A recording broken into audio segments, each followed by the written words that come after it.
That's yes. There we are. That's it. Perfect. Slideshow beginning. That's it. Yeah, that one in particular. Yep, that's it. That's it. Okay. You put 20, it covers it, doesn't it? So I'll begin with the advent of Zoom meetings. I wondered what I might contribute, maybe something unusual, something a little different. And as Chris mentioned, I used to collect Guadeloupe postal history and developed a highly specialized collection that won a Grand Prix d'Honneur at the Washington 2006 show. And I thought it might be nice to go back and look at that collection 15 years later and see how it stacks up by today's standards. And maybe I can tell you an anecdote or two. Although they are being recorded, I have to be careful here. I don't want to say certain things. So I started out giving this talk at my local clubs, Westfield and Hamilton, New Jersey. I did a small portion of it at Stampex, the Collectors Club presentation last October. And then I presented it to the US group, and now it's my pleasure to present it to the British group. So why collect Guadeloupe at all? Okay, to me, Guadeloupe was a major French colony which offered the possibility of great depth in performing a postal history collection. That was the key, the depth you can do with Guadeloupe. A major publication at the time by Debus, actually Panetier and Marchand too, detailed the postal history of the colony over the critical period. And at the time, there was a lot of interest in French colonies' general issues. In fact, John Levitt had put together a traditional collection, Stamps in Postal History, and took a Grand Prix d'Honneur in '84, I believe, in Australia. And in the States, we had a lot of prominent collectors. Dick Stevens did Martinique, Colonel Platt, St. Pierre and Miquelon, Stefan Arkander, Reunion, Mark Isaacs was doing his Indochina. In France, Alain Millet was doing New Caledonia. And back in the States, Shirley Gallagher was doing French Oceania. My mentor, Bob Stone, had some good Guadeloupe items that I eventually bought. And he had written extensively about the colony in English, which was an important start for me. And John Levitt had a number of significant items too that I ultimately bought from him.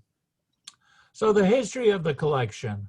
I first exhibited it as a one-frame exhibit in the 1978 Westfield Stamp Show. That's my little local club. We hold a show the first weekend in March every year, and my one frame took a silver medal. I then put it in the national show with 2 frames. The next year, I took a silver medal. Ultimately, I got 2 national grand awards, the New Jersey show called Nojex, and the Baltimore, Maryland show called Bulpex. I participated in 2 Champion of Champions competitions. All of the national Grand Prix in the United States meet in August, and they pick the best exhibit for the year. And I participated in 2 of these.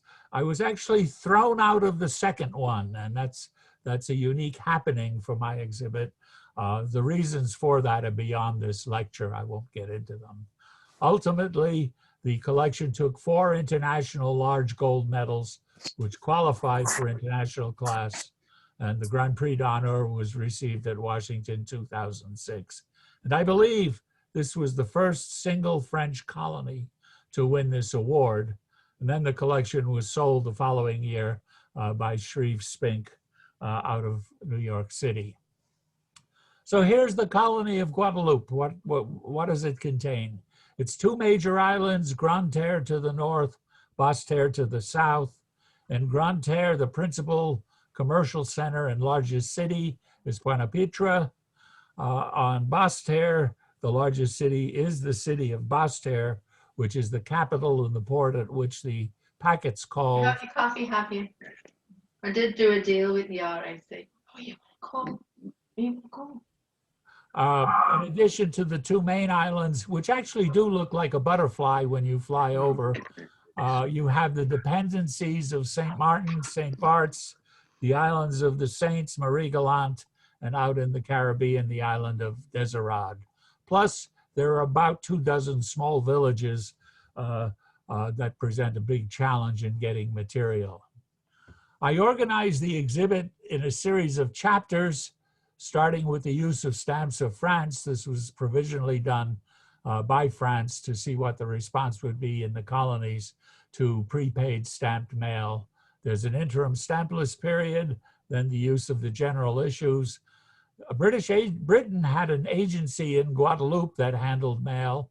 There's British agency mail, UPU mail, military, local, printed matter, registered, small villages, and my favorite, the group type, which was the first definitive issue, and postage due and formula material. The key thing is this exhibit was driven by postal history usage, not rates and routes, as is traditional with postal history. And I got a lot of flack from the judges because they wanted rates and routes. And then I made a tactical decision midway to end with a boom rather than a whimper. Normal single colony exhibits end with a showing of the group type, followed by the first pictorial issue of the colony. And to me, they just seemed to run out of steam. So I dropped the pictorial issue completely, showed the group type as the penultimate chapter. And I ended up with a frame on postage due material and what I call formula material on pre-printed vehicles. And in there, I featured two of the most famous covers of the colony, right in the center of the second row of the frame, so the judges wouldn't miss them. And this is what my title page looked like way back in 2005 and 6. And actually, I read it over. It's not so bad. The first paragraph gives a little history of the island. The second paragraph gives the organization of the exhibit. And the third paragraph highlights a key piece of Guadeloupe postal history, and that's from the period of 1851 to 53, when on a trial basis, they sold and used French stamps to prepay mail back to France at a £1.50 rate via British ships to England and then entering France at Calais. And this was the first cover in the exhibit. And you can see it's really quite a nice cover. You've got the £1 and 2.25 centime stamps of France, prepaying the £1.50 rate. It came out of Postal. It's got a little PD. The stamps were not canceled until arrival in Paris, and arrival in Paris from England was via Calais, as this shows. And what makes this cover exceptional is that it's the earliest recorded use of French stamps from any of the colonies. And the colonies that used them were Guadeloupe, Martinique, French Guiana, and Reunion. Some say French India too, but I haven't seen material from French India. So this is like a pseudo first day cover. I bought it from Robineau, and when I won the lot, he actually telephoned me to inform me of it and noted that it was one of the most viewed lots of any he had ever seen, with more than 100 people looking at this cover, just showing the type of general interest that it brought about. I had 11 examples of the use of French stamps from Guadeloupe, each showing some different aspect.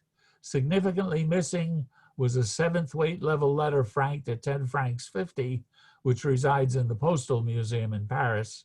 So that's out. But the example shown at the right is the only recorded use to a foreign country, Torino in Italy, at a double £1 70 centime rate. Isn't quite as clean and perfect as the previous one, but it's the best there is, and it's the only one to a foreign destination.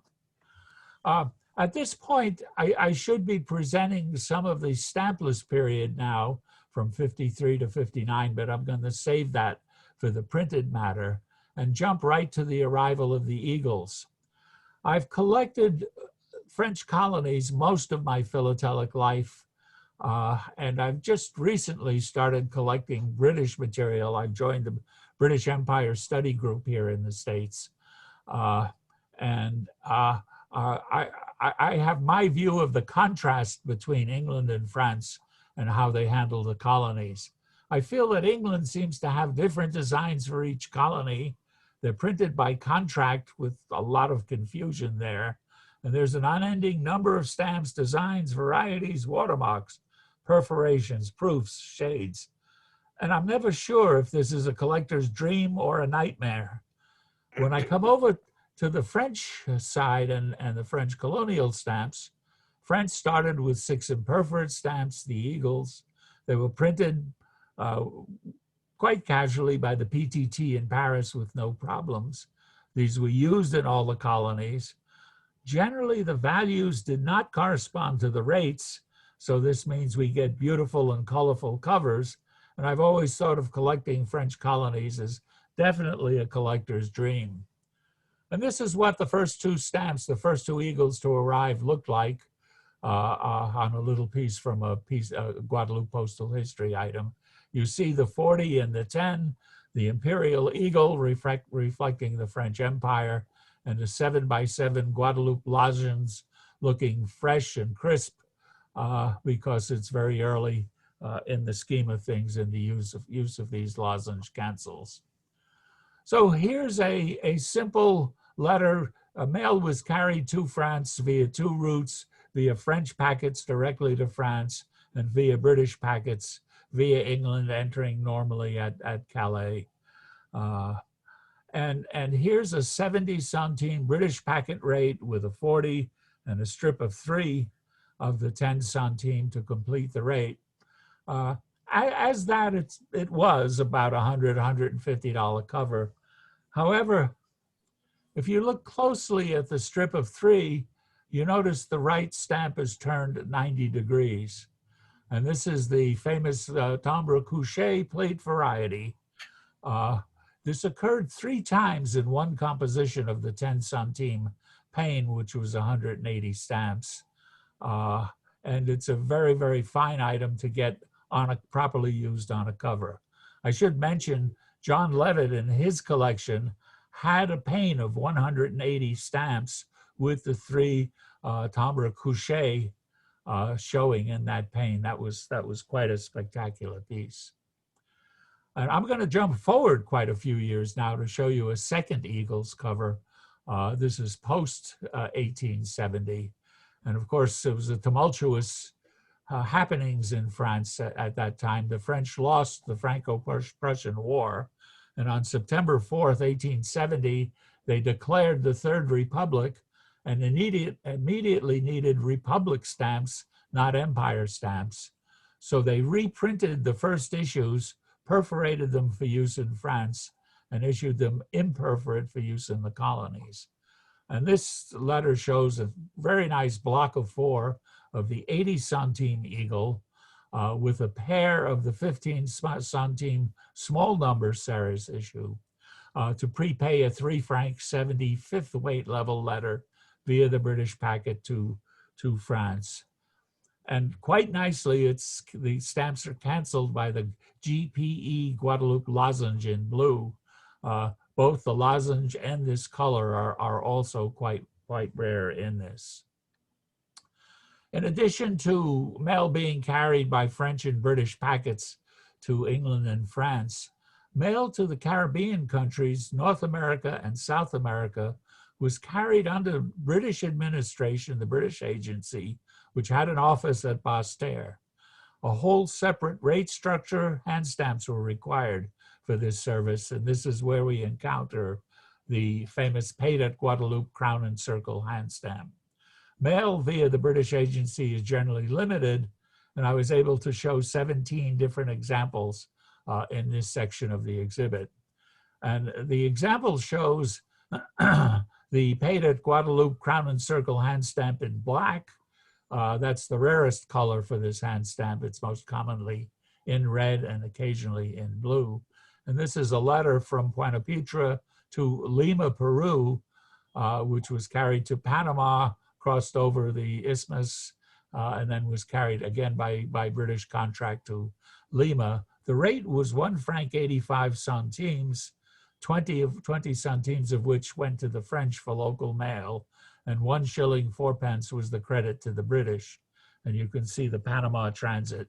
And going back to my comment, excuse me, well, the phone is ringing, but I'm going to let it ring. The point I was What do you want, Trinidad? You go on. What?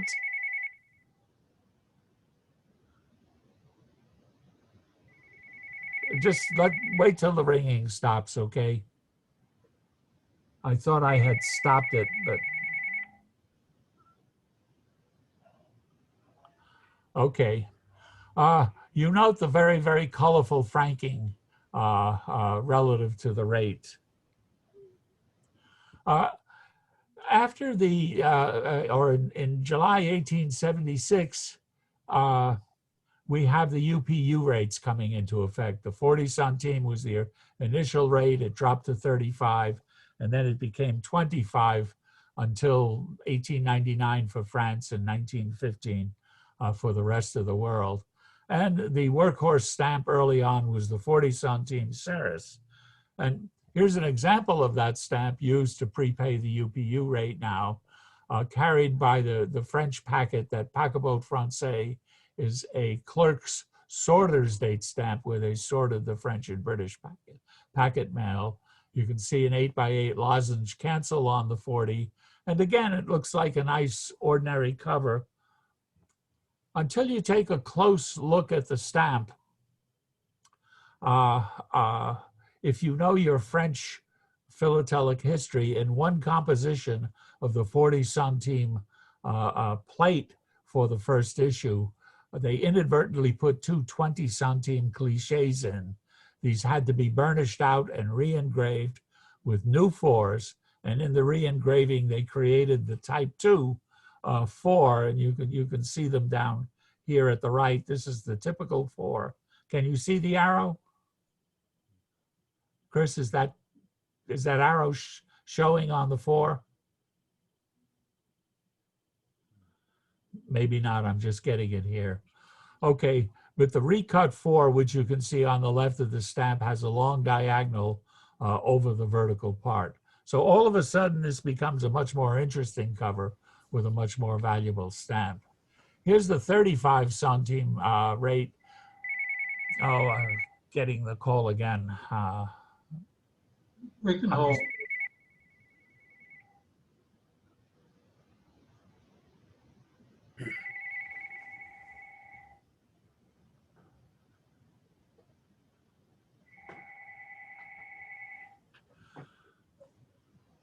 Okay. Actually, can we take that break, Chris? Throw it down the loo. Yes, we can do. Chris, could you mute everybody? No, no, I haven't muted anybody. Okay, never mind. It's okay. So here's the 35 centime rate, and the point on this, it was carried by the British.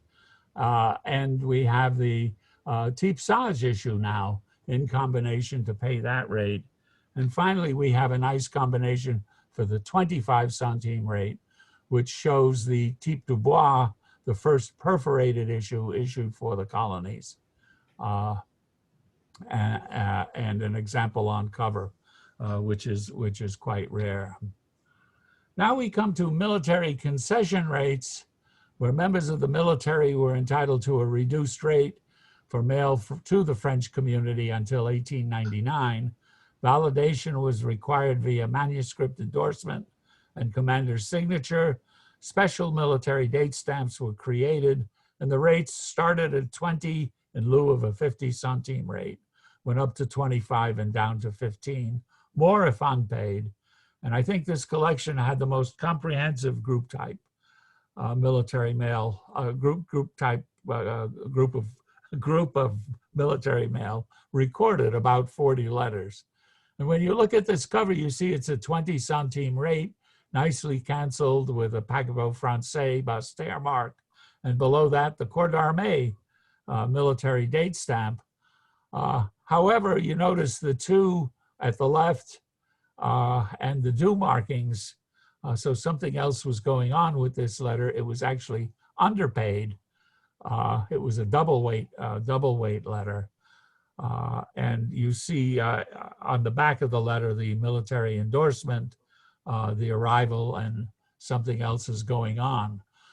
The question is, with respect to due, the rate was 20 centimes prepaid or 30 unpaid.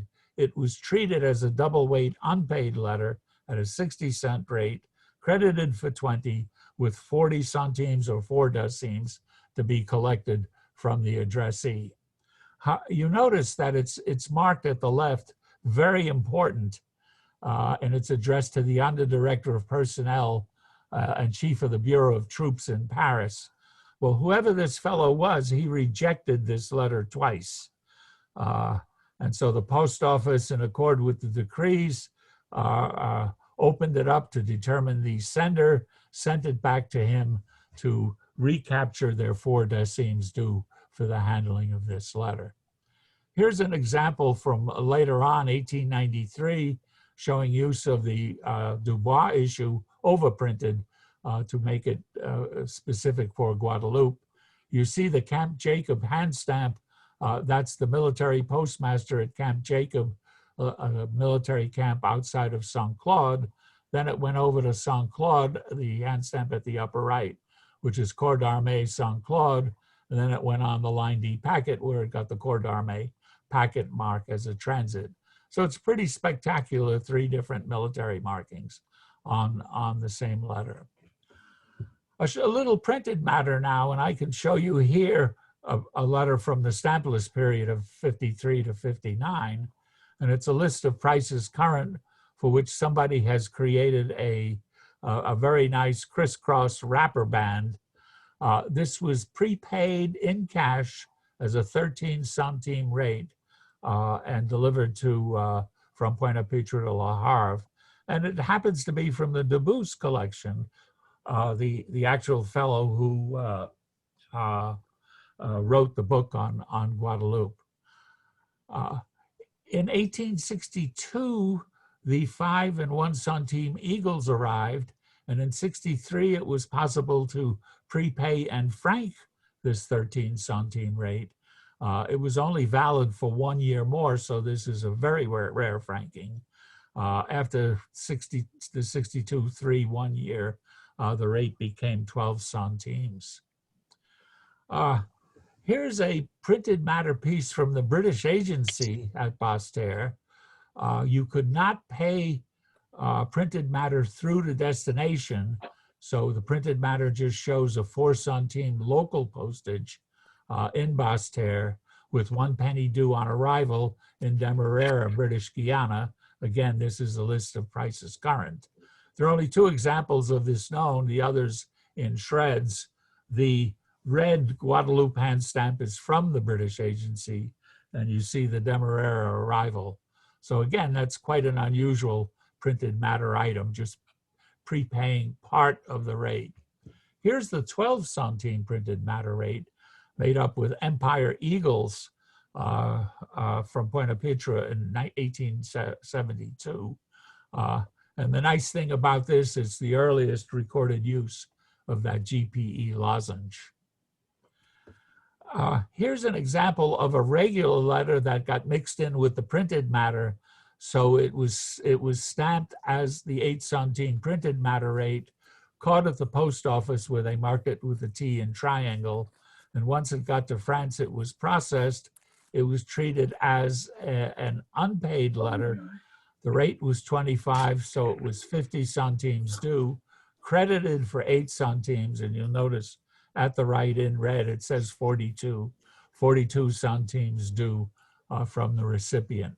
Very unusual treatment for that letter. And finally, the last thing, printed matter rates. You got a special rate for marriage announcements. Death notices were 5 centimes. Marriage announcements were 3 centimes.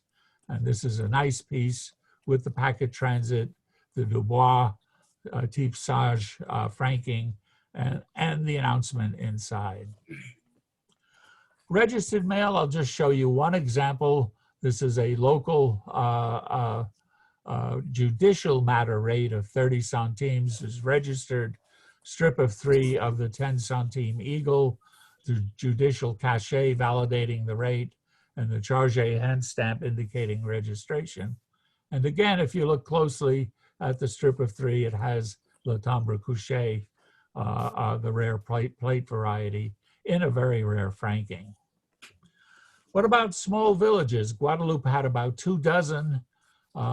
Examples are challenging, and this collection contained the largest grouping of a small village material ever put together, about 120 examples, but I didn't show all of them in the exhibit. Here's the only recorded example of a French colonial turned cover from Pointe-à-Pitre to Three Rivers back to Pointe-à-Pitre. Going to Three Rivers, it was franked at a quadruple local rate of 80 centimes with 2 40s. Then it was folded back on itself and sent back to Pointe-à-Pitre at a double local rate of 40 centimes with 4 eagles. And you can see the outward journey, and then here the inward journey, and you catch the characteristics of small village mail, fine points in the lozenge cancels because they were not used very much, and these large format date stamps, which were popular in the small villages. Here's the only recorded eagles cover from Desirade, the island dependency in the Eastern Caribbean, 50 centime rate. I paid 7,000 francs for this from Bull, and within 2 weeks, he called for one of his clients offering 10,000 to buy it back because this fellow missed the sale and really wanted it. But I didn't sell it, I kept it for the collection. And here's an example from the little village of Saint-Francois in Grande Terre with all the markings in blue. And this is from Bob Stone's collection. And I was very, very happy to get this from it. You notice it's got a Colony Francais via Suez, Marseille entry into France. I think that's a mistake. I doubt this cover went via Suez coming from Guadeloupe. And finally, for my last small village cover, I have this double weight cover from St. Rose. It's extremely rare, possibly the only franking. I purchased it from Bull, and I sent it to Nancy Poley, a paper conserver who handles philatelic material here in the States. And she promised to return it by May 2006 so I could put it in the Washington show, but she didn't get it back to me till December. So it never made the show, but we can still see and appreciate her work. There's the Ratty cover as I purchased it from Bull, and below it is the conserved cover with all the paper restored, the cover cleaned, and the stamps cleaned, looking quite nice. And the same applies to the back. You can see the back, and then after she worked on it. So that cover never made it into the exhibit. For the group type, I'll just show you one cover, and that's a 75 centime cover from St. Claude, to plantation in the Hawaiian Islands via Honolulu. It's the only piece of mail from Guadeloupe to Honolulu that I've ever seen.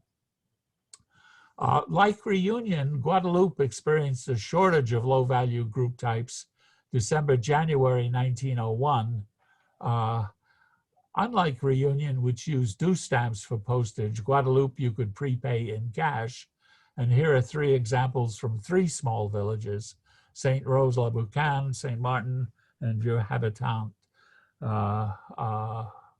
Very, very nice covers.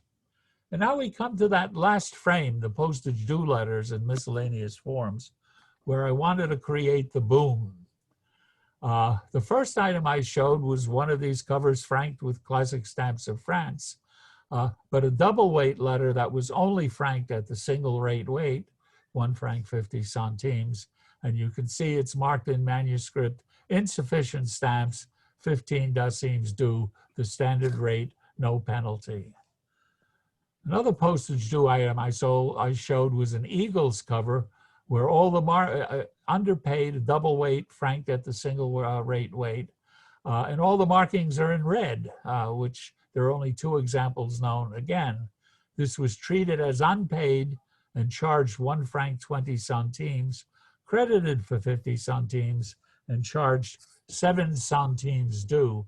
And you can see the markings in red. They also put the 7 that was incorrect. The new due markings had to be in black, so they restamped that. Here's an example of the Duval imperf postage due stamps issued for the colonies. An unpaid letter posted in Augsburg, Germany at a double 40 pfennig rate, received at Basseterre at a double 25 centime rate, so it was charged 1 franc postage due. They could not locate the addressee, so the letter was returned to Germany at 80 pfennigs, double the German 40 pfennigs due, from the sender in Augsburg. And you notice the German zurück, or return, hand stamped at the top. Oh, I snuck in another group type cover. This was provisional use of a 30 centime group type as a postage due on a local letter from Pointe-à-Pitre to Basseterre.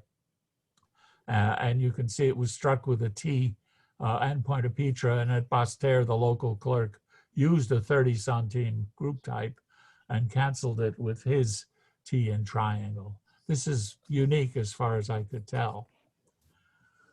Also in Guadeloupe, we have the group type, the typeset postage due stamps. Beginning in 1879, Guadeloupe prepared a series of local typeset postage due stamps for local use. These were crudely done at a local print shop with simple design elements that were readily available. Generally, they're rare, properly used, and the 40 centime stamp on blue paper is one of the most important rarities in all of postage due collecting. And here's an example of that 40 centime stamp on a wrapper that carried legal papers. The unpaid rate for legal papers was 40 centimes due for up to 50 grams. Just to give you a sense of how rare this stamp is, the catalog value of the used stamp in Dalles is 20,000 euros. This is an example of a single use on a wrapper you see the manuscript for.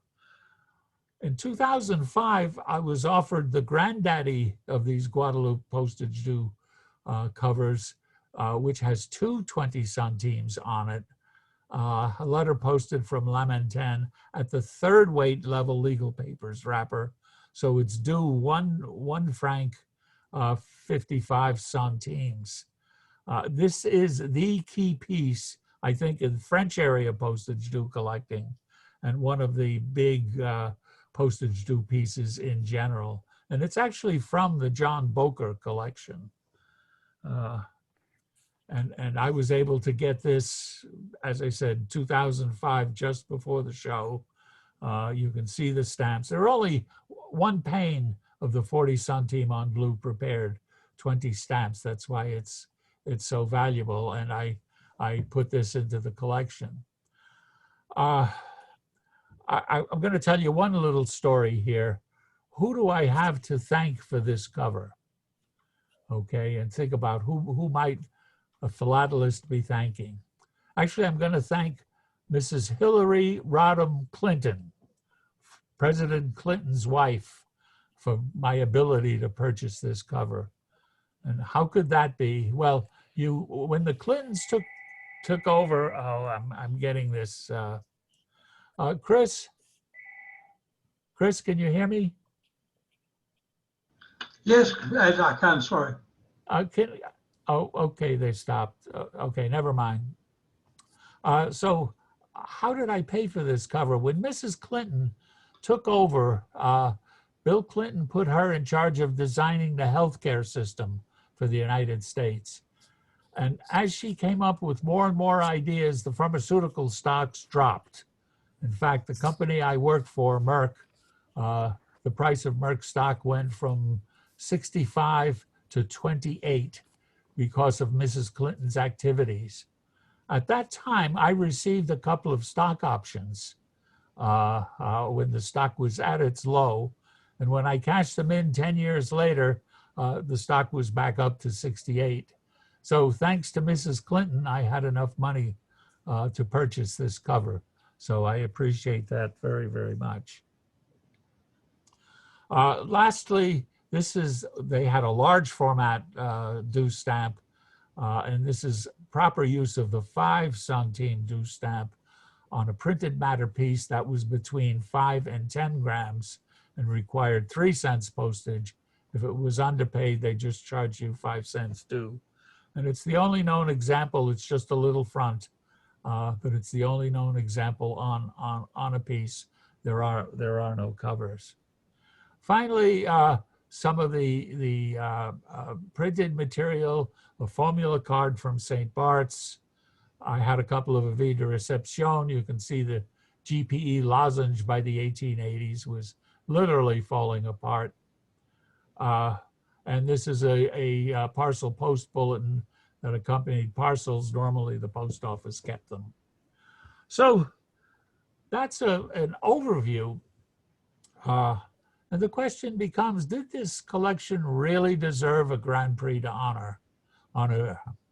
Andy Warhol said, if you're lucky in life, you get 15 minutes of fame. And I now believe the planets, not the stars, were aligned in my favor in June 2006. There were about 24 exhibits in championship class in Washington. However, many of the big hitters had already gotten Grand Prix in earlier shows, or they had timed out. You only have 10 years to show your exhibit, and we're no longer in competition. Also, many of the big hitters of the day, such as Steve Walski, George Kramer, Bill Gross, and Joseph Hackney, was still trying to get a third large gold in a qualifying class at Washington, so their exhibits could move to championship class. So along came me with my Guadeloupe, and it's like I walked through a valley with the Himalayas on one side and the Alps on the other side, and I just came at the right time that I made the Grand Prix d'Honneur. And this is the award. It's a piece of Steuben glass. It refracts light very, very beautifully, but unfortunately I can't capture it in a picture. What about my 15 minutes of fame? I should have received the grand award at the banquet and had my fame. However, it turned out I had agreed to speak at a meeting in France in June of 2006, a chemistry meeting, and I had to fly out the night of the banquet. So I never attended the banquet and got my 15 minutes of fame. However, at the end of the month, the Westfield, New Jersey Stamp Show held its regular meeting, and Steve Rod, pictured here, brought 6 bottles of a sparkling American Chardonnay, 50 glasses, and we all toasted Guadeloupe postal history and the winning of the Grand Prix by a collector from the Westfield, New Jersey Stamp Club. So I finally got my 15 minutes of fame. And in 2007, via Spink and Charles Shreve, I auctioned off the collection and began focusing completely on the group type. So that's Guadeloupe postal history. And I'll be happy to take any questions. There is one question, Ed, at the moment, and there may be more, but we start with the one question from Rodney. I noticed that some of the covers had a boxed PP. Could Ed tell us a bit more about this, please? That's a little confusing for Guadeloupe because normally it means it's been paid. That's all. It's almost treated as a PD. Oh, yeah.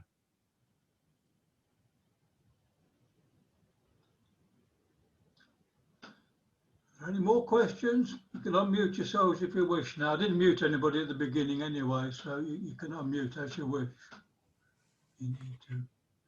Was everybody totally gobsmacked by what we've seen? Absolutely. That was a very fine collection of French colonial material. Yeah. Mm. You find it hard to, there were some very, very nice things in, well, a lot of very nice things in there. Can I say, I shouldn't be surprised having seen some of Ed's other material, but the strikes applied to those covers in Guadeloupe were extraordinarily fine. Now, I mean, I do not collect that level at all, but I do collect French West Africa. And I reckon that most of the efforts there were nothing more than a tree trunk or a stump, because the strikes are so uneven and smudged. Anybody who collects French airmails from French West Africa will know what I'm talking about finding a cover of anything approaching a decent postmark strike. So congratulations there, Ed, on finding those magnificent strikes. Well, I looked for those. Not all of them are struck as well, especially when those lozenges wore out. Yeah. They got very blurred and broad, and often they didn't re-ink them. Sometimes you can hardly see the cancellations. Mm-hmm. Okay, anything else? You still keep a lookout for them when they come on the market, Ed? What? You still see your covers reappearing on the market? Actually, the sad thing is there were two levels of buying in the sale. The collectors, which helped set the best prices. And then there were a number of dealers like Soler Yac in Spain, Roumet, Lalave, probably a few more, who bought a lot of the bulk of the collection. And unfortunately, some of them still have the covers to this day. And Yeah. I still see them appear. Okay.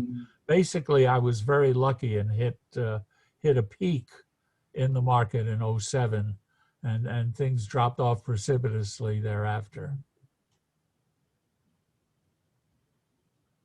Chris, can I ask if Ed received any criticism from the judges for the superbly restored envelopes that he displayed? Yeah, the only one that was restored was that last cover from St. Rose, and it never made it into the exhibit.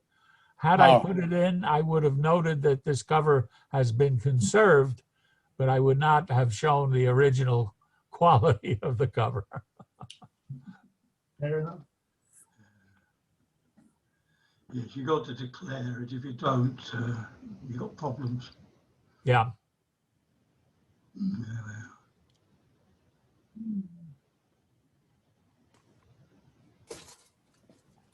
Okay. If nobody's got any more questions, then we have our next meeting is a month's time, and this time again from one of our American supporters, the Congo pictorial issues, which we look forward to. And I would like to, is Ed gone?